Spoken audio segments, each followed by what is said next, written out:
Hello అందరికీ. So ఈరోజు Japanese రెస్టారెంట్‌కి వెళ్తున్నాననమాట.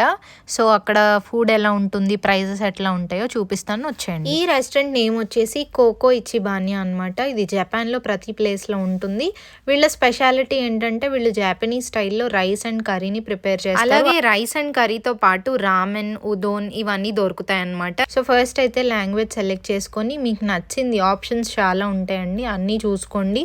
సెట్ ఉంటుంది, కర్రీ ఉంటుంది, ఇవన్నీ చూసుకోండి. అలాగే మీకు ఏమైనా ఎలర్జీ ఉంటే స్కాన్ చేసుకొని చదవండి. చదివిన తర్వాత proceed to order.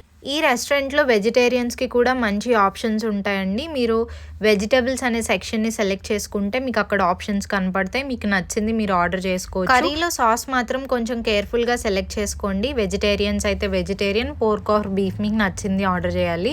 Next rice quantity, అలాగే స్పైస్ లెవెల్, అడిషనల్ టాపింగ్స్లో ఏమైనా కట్లెట్స్ కావాలంటే ఆర్డర్ చేసుకోవచ్చు. నార్మల్లీ జాపనీస్ రెస్టారెంట్స్లో కమ్యూనికేషన్ అనేది ఇలానే ఉంటుందండి. డైరెక్ట్గా కొన్ని రెస్టారెంట్స్లో మాత్రమే మాట్లాడతారు.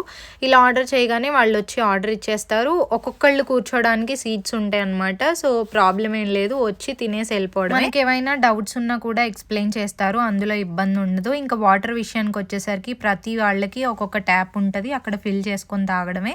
టేస్ట్ అయితే బాగుంటుంది. ఇక ప్రైస్ విషయానికి వస్తే rice and curry 900 yen, cutlet వచ్చేసి ఎక్స్ట్రా 300 పడింది. మొత్తం 1200 yen అంటే 600 రూపీస్. మన ఇండియన్ రెస్టారెంట్స్ కంటే జాపనీస్ రెస్టారెంట్స్లో ఫుడ్ అనేది ఆబ్వియస్లీ కొంచెం అఫోర్డబుల్గా ఉంటుంది.